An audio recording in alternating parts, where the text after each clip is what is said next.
Let's begin in the Middle East, where the violence between Israel and Hamas has intensified, with bombs exploding inside of Gaza.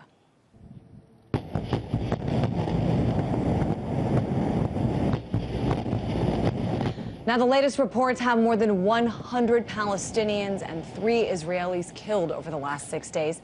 And much of the world is watching to see if the air war escalates to a ground war. President Obama was asked about the situation and made clear that he stands with Israel. There's no country on earth that would tolerate missiles raining down on its citizens from outside its borders. So we are fully supportive of Israel's right to defend itself from missiles landing on people's homes and workplaces and potentially killing civilians. Well, quite a few people have been watching what's going on and making some connections, pointing out the vast similarities with what's happening today in that region with what's happened 4 years ago. The similar scenes of the tanks and the bulldozers, oftentimes in the very same regions they were 4 years ago. Not to mention, of course, the timing of this, which is just after the U.S. presidential election and just before the one in Israel. But despite these similarities, there have been some major differences. First and foremost, that this time, the Arab Spring has happened, and policies made by the U.S. have changed the region in a significant way. I'm joined now by RT correspondent Paula Sleer.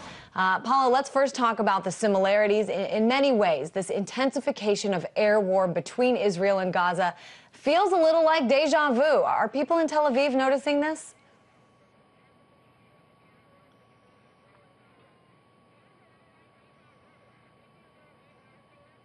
Certainly people here are noticing this. I mean, you have a throwback here to Operation Cast Lead, which was the name of the Israeli operation back in December 2008.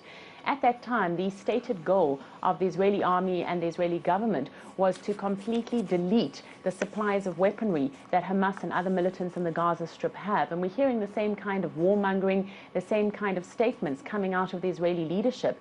I think, though, that one significant difference is that for the first time ever, rockets have been aimed at Tel Aviv. They have been successfully intercepted, but this certainly has sent a chill down the backs of many Israelis. There was also a rocket that landed not far from the city of Jerusalem. This happened over the past weekend. It's the first time since 1970 that a missile has reached so far into the country.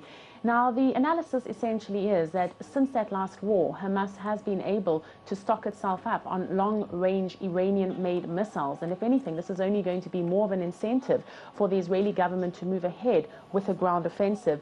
But again, in terms of what are the similarities, we saw the same 4 years ago, that the operation from the Israeli side started with airstrikes. We've witnessed these airstrikes now for 6 days, and then it ultimately ended in a ground operation. And the indication on the ground, as we see the tanks and armored personnel vehicles move along the Israel-Gaza border, as we see some 75,000 reserve soldiers called up, some 40,000 soldiers stationed in the south of Israel, all indications at this stage are that a ground offensive could be imminent. Well, let's talk now about the differences. You, of course, mentioned some of these weapons that have been used by Hamas that are, I guess, for lack of a better word, better, more enhanced, improved. But of course, another difference here is the changing of the guards in Egypt. I know former President Hosni Mubarak had closed off the Rafah crossing in 2008 between Gaza and Egypt. But the new president, Mohamed Morsi, has not done so. Talk about what kind of effect this is having, Paula.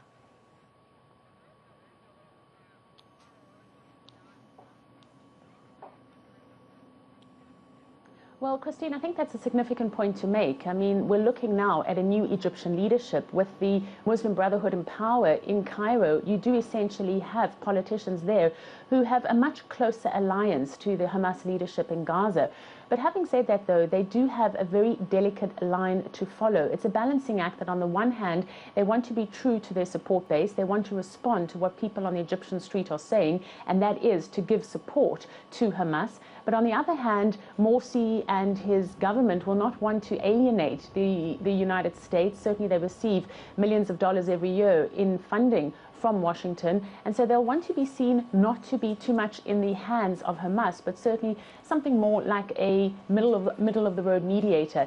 It's still questionable whether or not people see them as middle of the road, but certainly they are seen as the most likely mediator in this situation. They have been holding talks throughout the day, Sunday and Monday, with various players. Ban Ki-moon, the UN Secretary General, is in Cairo, where he has been holding talks. And what we're hearing from both the Israelis and Hamas is that they've put forward their demands. They're expecting that Egypt will address those demands. But you have a situation where both sides are waiting for the other side first to lay down weapons before they say they'll come to the party. And of course, this is something that doesn't bode particularly well for the creation of peace. What we're also hearing from the Israelis, one of their conditions is that the Egyptian-Gaza border at Rafah remain open, while they say they'll close down their border between Israel and Egypt, Israel and Gaza. And in fact, this border has consistently been closed. That is not something that the former Egyptian president Hosni Mubarak would have done. For instance, he did not keep that border open on his side. He in fact kept it down in alliance and in coordination with the Israelis. So certainly the game plan has changed on the ground vis-a-vis Egypt. I think, too, just taking a look at the global chessboard here, another example of the tide changing. Take a country like Qatar, an ally of the United States, used to have ties with Israel. Now leaders there are saying they're supporting Hamas in this conflict. Talk, Paula, about the bigger picture here, not just dealing with, Egypt, Israel, and Gaza, but there are several other countries that are sort of giving clues that this is, in fact, a very different battle this time around.